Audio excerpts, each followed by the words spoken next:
Hello tout le monde, c'est Blue, on se retrouve pour la review de la semaine sur Dragon Ball Super.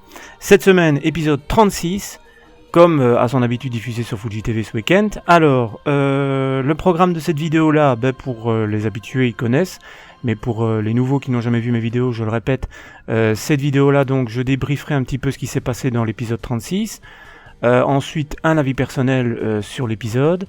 On parlera également de la preview de l'épisode 37 et j'aborderai quelques points vite fait que j'ai relevés dans cet épisode 36 qui pourront peut-être servir comme vidéo de théorie par la suite, mais voilà, j'aborderai quelques points que j'ai soulevés que j'ai pu remarquer dans cet épisode 36. Alors avant de démarrer la review, je le répète pour ceux qui n'ont pas envie d'être spoilés, surtout par rapport à la suite des événements, c'est-à-dire à partir de l'épisode 37, ne regardez pas la vidéo puisqu'à partir d'un moment donné, je vais spoiler un petit peu les événements qui vont se passer par la suite. Donc voilà, pour ceux qui n'ont pas envie d'être spoilés, je le dis à l'avance, ne regardez pas la vidéo. Alors, on démarre avec, on poursuit en fait avec le combat Vegeta-Magetta. Et on se rend compte que comme prévu dans l'épisode 35, j'en avais parlé, Vegeta souffre énormément du confinement qui est créé à cause de la bulle protectrice qui avait été mise en place par Vados dans l'épisode précédent. Et Vegeta en souffre, c'est-à-dire la chaleur est infernale et il manque d'oxygène dans cette bulle, ce qui fait qu'il perd beaucoup plus d'énergie, il perd beaucoup plus de puissance, il est beaucoup plus vite fatigué. Et on peut remarquer que dans cet épisode-là, ça devient compliqué pour lui parce que on peut se rendre compte finalement que Magetta est pas un adversaire si simple. On s'attendait vraiment à un adversaire assez relativement facile à vaincre, mais finalement il est très difficile puisque tout simplement le combat au corps à corps contre lui ne sert à rien. Tout simplement parce que sa carcasse est tellement résistante que ça devient très très difficile. Les coups portés par Vegeta au début ne suffisent pas. Et donc voilà, Vegeta est constamment obligé de rester à distance, mais il ne peut, je le rappelle, pas toucher la bulle protectrice qui entoure le ring. Il peut pas la toucher. Il peut pas la toucher, donc il doit rester à l'écart de Magetta. Et ce dernier, il utilise de la lave et de la vapeur d'eau chaude pour impressionner Vegeta. Et ça marche plutôt bien puisque par deux fois dans cet épisode-là, Vegeta va être sur le point d'être éliminé. Une première fois, ça survient alors qu'il est sur le point de toucher justement la bulle de protection. Grâce à une petite attaque, il arrive à se maintenir à quelques centimètres près de la toucher. Donc il est pas loin d'être éliminé. Et par la suite, il va même toucher, donc il y aura une attaque assez agressive de la part de Magetta qui va le propulser hors du ring. Et là, à un moment donné, je dois avouer que j'ai été assez stupéfait quand j'ai regardé l'épisode parce que je me suis dit, à un moment donné, on a tous cru que les Japonais nous avaient complètement trompés au niveau des titres des épisodes, puisqu'on a vraiment cru que Vegeta allait être vaincu, puisqu'on l'a clairement vu toucher le sol. Mais en fait, c'est un habile stratagème qui fait que en fait Vegeta a touché un débris du ring. Il touche un débris du ring, ce qui fait qu'il n'est pas éliminé. Voilà, l'arbitre annonce que Vegeta n'est pas éliminé, mais on se rend compte que Vegeta ne donne pas suffisamment assez de puissance et que justement cette bulle protectrice l'épuise complètement. Et Magetta commence tout doucement à prendre le dessus. On peut voir à un moment donné Vegeta qui concentre une grosse quantité d'énergie. Et il la balance contre Magetta, mais Magetta parvient à être plus puissant avec son attaque de lave. Et c'est suite à cette attaque-là que Vegeta est expulsé presque en dehors du ring. Et grâce au petit débris du ring sur lequel il tombe, il n'est pas éliminé. Voilà. Ensuite, c'est là que ça devient super intéressant dans cet épisode-là, puisque on a Vegeta qui se rend compte qu'il a été sauvé par le règlement. Il a tout simplement été sauvé par le règlement. Et c'est là qu'il prend un petit peu la mesure de la situation. Et il se rend compte qu'il a été sur le point d'être éliminé et qu'il doit absolument réagir. Donc là, la colère légendaire de Vegeta reprend le dessus. Et il demande tout simplement à l'arbitre si il suffit simplement si c'est seulement en touchant la barrière de protection qu'il est éliminé. Et là, sa colère brise la bulle de protection, y compris même le bouclier à la base. En fait, si vous voulez, il y avait un grand bouclier qui entourait tout le ring, et une deuxième bulle de protection qui avait été mise en place lors du précédent épisode. Eh bien, Vegeta va carrément exterminer les deux protections. Il va endommager la toute première qui avait été mise au départ, et il va complètement exterminer il va complètement fracasser la bulle de protection mise dans l'épisode précédent. Ce qui fait qu'il va se sentir mieux, il va se sentir beaucoup plus à son aise, il va mieux respirer, et là, il va enclencher la vitesse supérieure contre Magetta pour en terminer avec son adversaire, et pour passer au stade suivant, il va être quand même obligé de nous montrer une attaque qu'on n'a plus vue depuis super longtemps. Personnellement, je l'ai plus vue depuis, je dis peut-être une bêtise, mais je pense que cette attaque-là, on l'avait plus vue depuis la bataille contre Cell, tout simplement, où Vegeta s'était retrouvé face à Cell Perfect et nous avait fait un super Final Flash qui avait détruit une partie du corps de Cell. Bon, ça n'avait servi à rien à l'époque, mais voilà. Eh bien, c'est le Final Flash que Vegeta va nous refaire dans cet épisode-là, et il est tout simplement monstrueux. Voilà. Vegeta est monstrueux de puissance, monstrueux de charisme dans cet épisode-là, et son Final Flash est tout simplement extraordinaire, puisque au niveau de l'animation, au niveau de la manière dont c'est présenté, c'est exactement la même chose que ce qu'on avait pu voir lors de la bataille contre Cell. Pendant un moment donné, on a vraiment cru qu'on revenait en arrière et qu'on revenait dans des BZ, quoi. Le Final Flash de Vegeta est tout simplement extraordinaire, et il est monstrueux de puissance, puisque il va dégommer Magetta. Voilà, Magetta, je sais plus comment on le prononce, mais il va le dégommer. Il va le pousser presque hors du ring, et Vegeta va réapparaître derrière pour lancer une dernière attaque à Magetta qui va tomber hors du ring, et par la même occasion il va détruire quasi la moitié, je crois. Il va détruire la moitié du ring. Voilà, donc Vegeta s'en sort grâce à une attaque méga hyper géniale qu'est le Final Flash. Il s'en sort contre Magetta, et il arrive à remporter ce duel. Et chose marrante, à la fin de l'épisode, on peut en fait se rendre compte qu'il aurait pu vaincre Magetta beaucoup plus facilement que tout ce qu'il a fait, puisqu'on se rend compte qu'à un moment donné, il injurie Magetta en le traitant de robot de pacotille, et Magetta on est complètement peiné, et on apprend à la fin que en fait, pour vaincre Magetta, il suffisait simplement de lui balancer des injures, de l'engueuler, et il aurait été incapable de se battre. C'est la particularité des Metal Men, voilà. Donc Vegeta aurait pu s'en sortir plus facilement, mais il s'en sort grâce à son Final Flash, et franchement, on n'a pas à bouder notre plaisir. Voilà, c'est tout simplement une attaque qui a été phénoménale dans cet épisode-là, et ça fait un bien fou de revoir Vegeta refaire cette putain d'attaque. Voilà pour ce qui est de l'épisode, et pour ce qui est du combat de Vegeta contre Magetta. Vegeta est vainqueur, et franchement il était temps, parce qu'il a quand même donné pas mal d'énergie dans ce combat-là, donc je ne sais pas ce qu'il va en être pour la suite du tournoi, mais Vegeta a quand même été pas mal épuisé, parce que dans cette bulle protectrice, ça a été une véritable fournaise contre Magetta, et puis il a quand même donné, le Final Flash demande quand même une puissance démesurée, donc donc je ne sais pas du tout ce qui va en arriver pour la suite, mais c'était pas évident. Ensuite,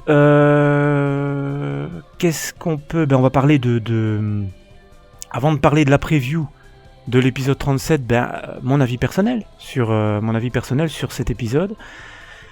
Eh bien, moi, je peux tout simplement dire, c'est un avis personnel, mais pour moi, c'est le meilleur épisode de la série jusqu'à maintenant. Voilà.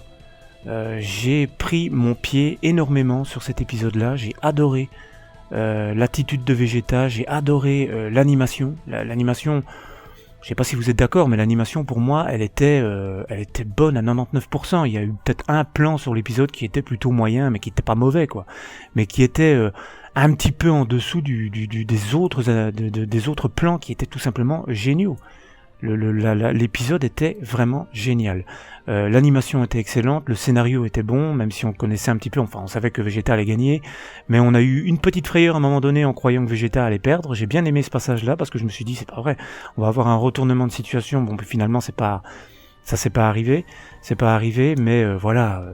Le fait de voir une animation au poil, le fait de voir Vegeta nous faire son Final Flash, le fait de voir la colère légendaire de Vegeta, et un superbe affrontement, franchement, super épisode.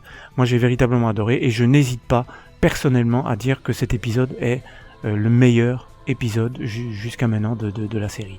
Je pense honnêtement que le travail fourni dans ce nouvel arc, surtout depuis que le tournoi a commencé, je pense sincèrement que il commence à nous faire des choses super intéressantes.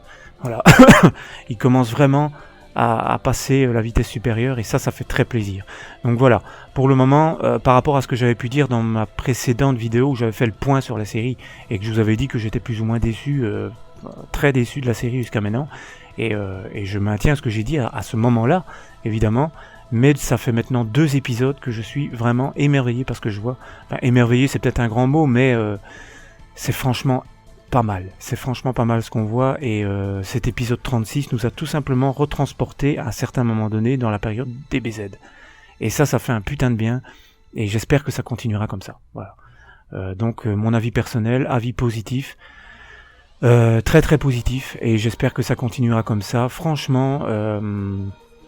Voilà, je serai fidèle au poste pour l'épisode 37 la semaine prochaine, tout simplement parce que l'épisode 37, et j'enchaîne sur la preview, l'épisode 37 s'annonce tout simplement encore meilleur que celui-là, je crois, parce qu'on enchaîne directement sur l'affrontement entre Vegeta et Kiabe.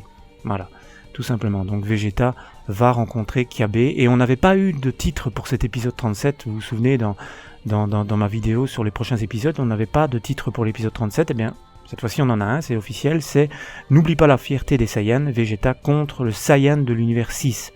Voilà, et ça s'annonce tout simplement extraordinaire, puisque, et c'était là au début de la vidéo que je disais qu'il fallait faire attention au spoil, hein, pour ceux qui ne voulaient pas le savoir, c'est qu'on voit tout simplement Kiabe se transformer en Super Saiyan.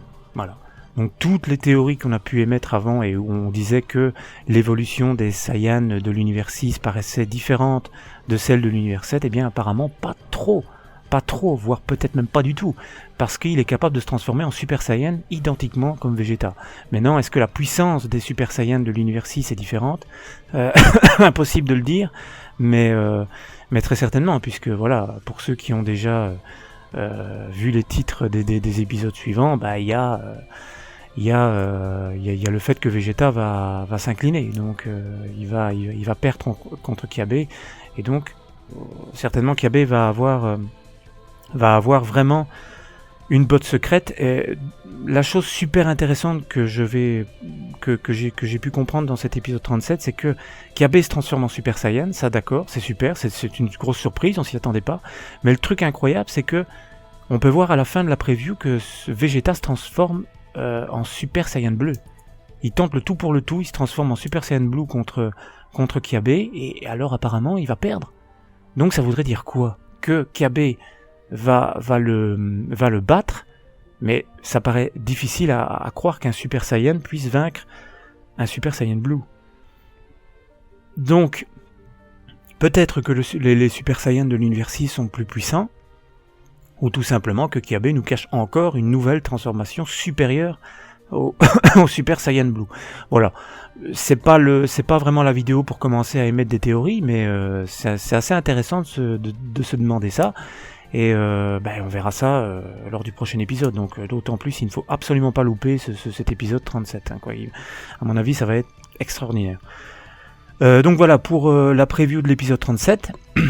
Donc ce sera l'affrontement Vegeta contre Kiabe, et donc cette putain de surprise de voir Kiabe qui est capable de se transformer en Super Saiyan, alors qu'on nous avait dit dans le résumé de l'épisode 37 que Kiabe demandait à Vegeta de rester en guerrier normal, de ne pas se transformer parce que lui en était incapable.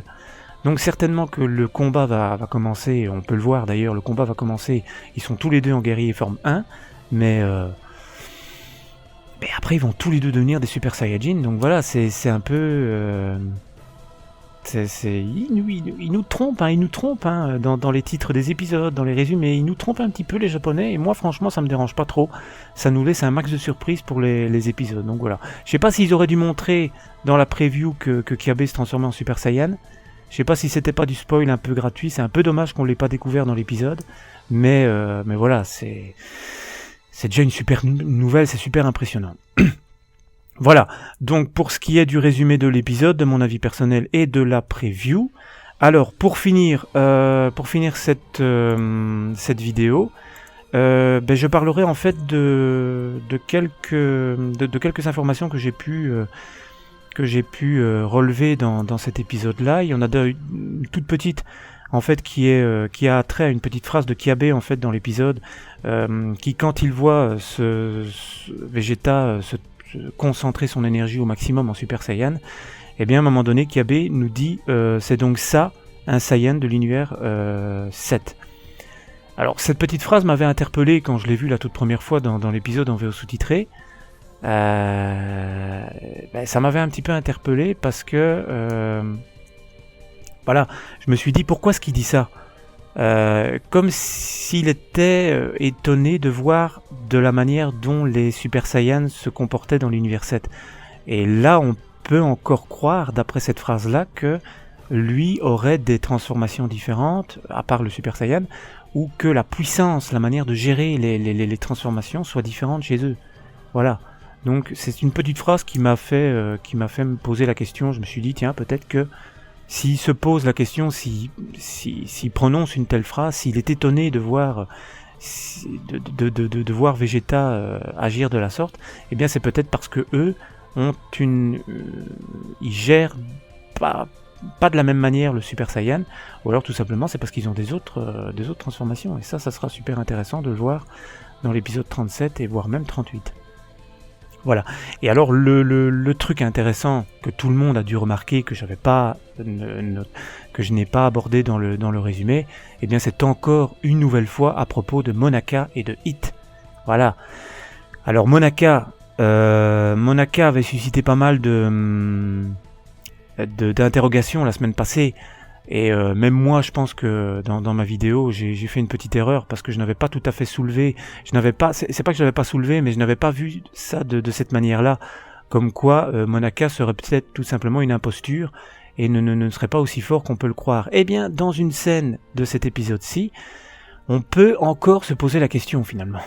On peut encore se poser la question, puisque à partir du moment où Vegeta éclate la bulle de protection, on peut voir qu'il y a des bouts de verre qui s'en vont un petit peu partout, et Monaka de son côté, qu'il soit en transe ou qu'il ne le soit pas, il est peut-être certainement en transe, mais il ne bouge pas d'un poil. Il ne bouge pas d'un poil, et il y a des morceaux de verre qui vont se planter dans le canapé, à côté de lui, mais pas sur lui. Donc comment est-ce qu'on peut voir cette scène ? Comment est-ce qu'on peut prendre cette scène ? On peut la prendre de deux manières, je crois. Soit on peut la prendre sous le même angle qu'on l'a pris la semaine passée, c'est-à-dire que Monaka est une grosse imposture et est un gros débile en arts martiaux et n'est pas capable de ce qu'on pense qu'il est capable, et donc c'est-à-dire qu'il a vraiment du cul, et que les bouts de verre soient atterris à côté de lui et qu'il aurait pu carrément le transpercer, ou alors il possède quand même un certain pouvoir, un pouvoir quand même intéressant, une espèce d'aura énergétique qui le protégerait et qui aurait fait que les bouts de verre aient atterri à côté de lui. Voilà, on peut le voir de ces deux manières-là. Pour le moment, on ne le sait pas, mais vu qu'il ne bouge pas d'un poil, qu'il a son regard dans le vide, on peut imaginer qu'il est effectivement en transe. On peut imaginer que pour le moment, il est occupé à se préparer, ou tout simplement que... Voilà, qui nous prépare quelque chose. C'est très très difficile à dire avec Monaka. Moi, mon avis personnel sur Monaka jusqu'à maintenant, c'est très très difficile à dire, puisque c'est vrai que par rapport à ce qui se passe dans l'épisode dans l'épisode 35, c'est vrai qu'on pourrait croire que Monaka est une imposture. Mais moi j'ai envie de croire que même si Monaka n'est pas capable de se battre, n'est pas un bon combattant, je pense honnêtement que Monaka jouera un rôle. Et je ne le vois pas spécialement méchant. Je ne le vois pas spécialement méchant et je suis certain que Monaka jouera un rôle. Alors peut-être pas en tant que guerrier surpuissant, peut-être qu'il ne sera pas capable de se transformer, peut-être qu'il n'aura pas d'attaque super puissante, peut-être qu'il va se faire éliminer du tournoi, ou peut-être même qu'il ne combattra pas, on n'en sait rien, on ne sait pas encore s'il va pas y avoir un revirement de situation et que voilà, les titres nous auraient annoncé des choses fausses. Mais je pense que Monaka est un personnage important. Peut-être que c'est un corps d'emprunt, tout simplement. Il y en avait certains qui avaient émis la théorie que c'est Beerus qui avait pris le corps d'emprunt, qui avait pris le corps de Monaka pour pouvoir se battre dans le tournoi, ou on peut croire que c'est une divinité ou un personnage important qui serait dans le corps de Monaka et qui ne serait pas vraiment bon au combat, mais qui voilà, qui serait important dans la suite de l'histoire. Voilà. Et autre chose qu'on peut voir également dans cet épisode-là, qui confirme juste ce qu'on pensait, c'est que Itto a l'air vraiment très très fort, puisque lors justement de cette explosion de bouts de verre, eh bien il en attrape un en gardant toujours les yeux fermés, hein. Toujours en gardant les yeux fermés, il en attrape un à 2 doigts, et voilà, ce qui laisse encore présager une monstrueuse puissance pour Hit. Et quand on sait que Hit va passer après Kiabe, qui est déjà capable de se transformer en Super Saiyan, et qui va réussir à éliminer certainement Vegeta en Super Saiyan Blue, on peut imaginer que Itto soit d'une puissance incroyable, quoi. Soit vraiment d'une puissance incroyable, et qui sera peut-être le boss de l'histoire finalement. Donc voilà. Beaucoup de questions, beaucoup d'interrogations, mais je referai certainement une autre vidéo pour en parler, parce que ça fait quand même déjà 21 minutes que je suis occupé. Alors bon ben voilà, je sais que mes vidéos ont tendance à être un tantinet longuettes, mais le problème c'est qu'il y a quand même pas mal de choses à dire, et je préfère faire des vidéos un peu plus longues pour ceux que ça intéresse, pour mieux en parler tout simplement, pour mieux vous dévoiler mon avis et ce que je pense des épisodes et de ce qui va advenir, et voilà. Donc maintenant, possible que je refasse une petite vidéo où je reparlerai de Hit et Monaka, mais je pense que en gros on a tout abordé, on a tout dit sur ces deux personnages là. Il y a beaucoup de questions, peu de réponses jusqu'à maintenant, mais je pense qu'on n'est pas loin de le savoir tout simplement. Voilà, je terminerai cette vidéo par 3 petites infos. Premièrement, les informations en ce qui concerne les audiences de l'épisode 35. Les audiences de l'épisode 35 se portent bien, puisqu'elles sont un petit peu supérieures à l'épisode 34. Elles sont montées à 6,3, donc ça va plutôt bien, mais on aimerait que ça monte encore. Et je pense qu'avec cet épisode-là, il y a de fortes chances que ça monte, j'espère du moins. Mais voilà, ça se porte plutôt pas mal. Ensuite, on a une information qui est parue aujourd'hui en fait, et que j'ai pu voir sur les différentes pages Dragon Ball sur Facebook. Une information à prendre avec des pincettes évidemment, qui n'est en aucun cas une information officielle, enfin que je ne me permettrai pas de dévoiler comme information officielle, mais une information comme quoi la série Dragon Ball Super pourrait compter 148 épisodes.